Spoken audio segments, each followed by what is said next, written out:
ये शुरू करते हैं। स्टेटमेंट क्या होता है? एक ऐसा सेंटेंस जो कि ट्रू होगा या फिर फॉल्स होगा, लेकिन बोथ नहीं एक साथ नहीं होगा और डिक्लेरेटिव सेंटेंस यानी वो ऑलवेज डिक्लेरेटिव रहेगा। ठीक है, समझ गया? चलिए आगे बढ़ते हैं। समरी, इस चैप्टर हम देखने वाले हैं types of sentence, symbolic expression, truth table, converse inverse Contra, duality, truth table और स्विचिंग सर्किट और एक्सेट्रा। तो चलिए फर्स्ट टॉपिक की ओर बढ़ते हैं। Type of sentences. Type of sentence में क्या आता है? असर्टिव, दैट इज उसको बोलते हैं डिक्लेरेटिव सेंटेंस। बाद में आता है एक्सक्लेमेटरी, बाद में आता है इम्परेटिव और फिर आता है ओपन सेंटेंस। चलिए देखते हैं असर्टिव सेंटेंस यानी डिक्लेरेटिव सेंटेंस। एग्जाम्पल देखें, Virat is an cricketer. Virat तो क्रिकेटर है, तो या के यस। तो चलिए एग्जाम्पल देखते हैं। Virat is a cricketer, Virat cricketer है, तो या क्या है? स्टेटमेंट है। हाँ, ये स्टेटमेंट है। क्या है? सेंटेंस होगा लेकिन कौन सा? डिक्लेरेटिव सेंटेंस होगा। ठीक है, तो उसकी ट्रुथ वैल्यू होंगे टी। एक्सक्लेमेटरी, वाह this is a nice car. क्या है? स्टेटमेंट है? नहीं, क्योंकि वो डिक्लेरेटिव सेंटेंस नहीं है, क्योंकि ये सेंटेंस है लेकिन डिक्लेरेटिव नहीं है, तो स्टेटमेंट नहीं होगा, तो उसकी ट्रुथ वैल्यू नॉट डिफाइंड ही रहेगी। इम्पेरेटिव क्या रहेगा? इम्पेरेटिव ऑर्डर, रिक्वेस्ट और command. Please help me in the work.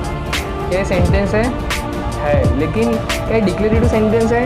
नहीं, तो उसकी ट्रुथ वैल्यू आएंगे क्या? नहीं, नॉट डिफाइंड रहेंगे। ओपन सेंटेंस में क्या? Virat is the best cricketer. अभी यहाँ पे क्या बोल रहा था? विराट इज़ अ क्रिकेटर, वो क्रिकेटर है। ठीक है, वो डिक्लेयर है, Virat Kohli is a cricketer. क्या वो बेस्ट क्रिकेटर है? नहीं, क्योंकि आधे लोगों को लगता है वो बेस्ट है, किसी को लगता है वो नहीं है, तो ये डिक्लेरेटिव सेंटेंस नहीं होगा। This is called only sentence, तो उसकी ट्रुथ वैल्यू डिफाइंड होंगी इतनी। तो चलिए आगे बढ़ते हैं।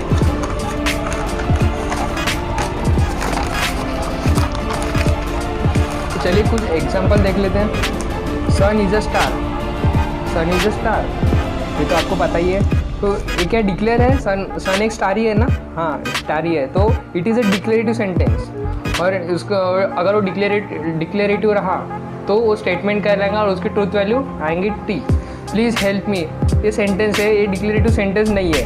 It is not a declarative sentence, therefore it is not a sentence. और it is not a sentence, और ये डिक्लेरेटिव सेंटेंस नहीं रहेगा तो स्टेटमेंट भी नहीं रहेगा, तो उसकी ट्रुथ वैल्यू नॉट डिफाइंड ही रहेंगी।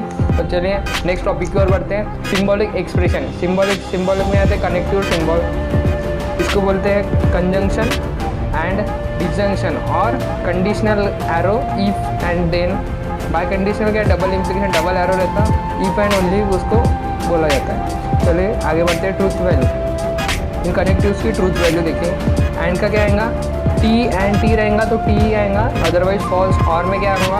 एफ और F is equal to F, otherwise true. Implication में क्या रहेगा? टी। अगर यहाँ पे सेकेंड वैल्यू अगर फॉल्स आ रही है, तो आंसर अपना आएगा false, otherwise true. Double implication में क्या होगा? Both entries are same, then answer is true, otherwise all false. इसके बाद आता है laws of negation. Laws of negation में क्या रहेगा? ये बहुत इंपॉर्टेंट है, हर साल एक ना एक क्वेश्चन इसमें से फंसता ही है। तो चलिए देख लेते हैं। ये कुछ 5-6 लॉज दिए है, आप एक बार देखिए। इसमें से भी ये दो सबसे इम्पोर्टेंट है, 5-5 बार आप इसको लिख लीजिए और हाईलाइट कर लीजिए।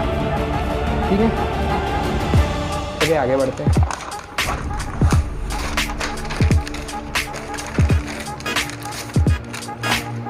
यहाँ पे निगेशन के गुड ऑल रूल्स है। ठीक है, गुड का नॉट गुड, इक्वल टू का नॉट इक्वल टू, ग्रेटर का लेस देन इक्वल का। ये देख लेना आप एक बार ही, चिल्लर है पूरा। कन्वर्स इनवर्स कॉन्ट्रा, ये तो सबसे इम्पोर्टेंट है।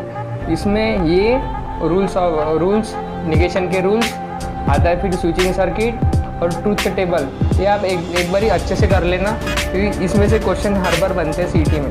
कन्वर्स इनवर्स कॉन्ट्रा ये कब अप्लीकेबल रहेगा? जब P इम्प्लाइज Q रहेगा, तब ये कन्वर्स इनवर्स कॉन्ट्रा बनेगा और अप्लीकेबल भी वहीं पे रहेगा। तो इनवर्स में क्या होगा? पुट निगेशन, जहाँ पे निगेशन यहाँ पे भी निगेशन, ये देख लो। बाद में क्या रहेगा? कन्वर्स में क्या रहेगा? प्लेस चेंज, दोनों की प्लेस चेंज होंगी कन्वर्स में। और कॉन्ट्रा में क्या होगा? कॉन्ट्रा पॉजिटिव में क्या होगा? प्लेस चेंज और पुट निगेशन दोनों रहेगा इसमें। तो चलिए आगे बढ़ते हैं। ये यहाँ पे सिंपल सा टॉपिक है, टाउटोलॉजी, कॉन्ट्राडिक्शन और कॉन्टेंजेंसी। टाउटोलॉजी क्या रहेगा, ऑल ट्रू।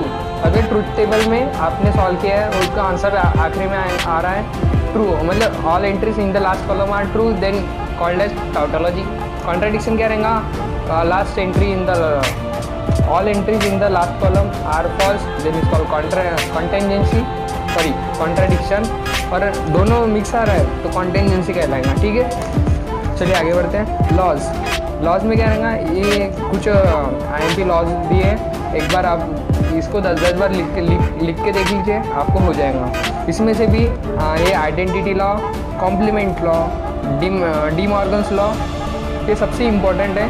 तो एक बार आप इसलिए मतलब बहुत ही सिंपल है, और ये जो चैप्टर है वो बहुत स्कोरिंग चैप्टर है, इसको अच्छे से करके जाना, और इसका वेटेज भी काफ़ी हाई है, ठीक है। आगे बढ़ते हैं।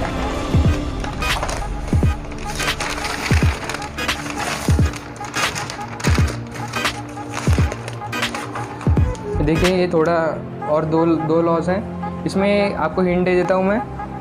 एब्जॉर्प्शन लॉ, इसमें क्या रहेगा, और लास्ट की बाहर की एंट्री और अंदर की एंट्री अगर सेम रहेंगी तो आंसर क्या आएगा, बाहर की एंट्री, ठीक है।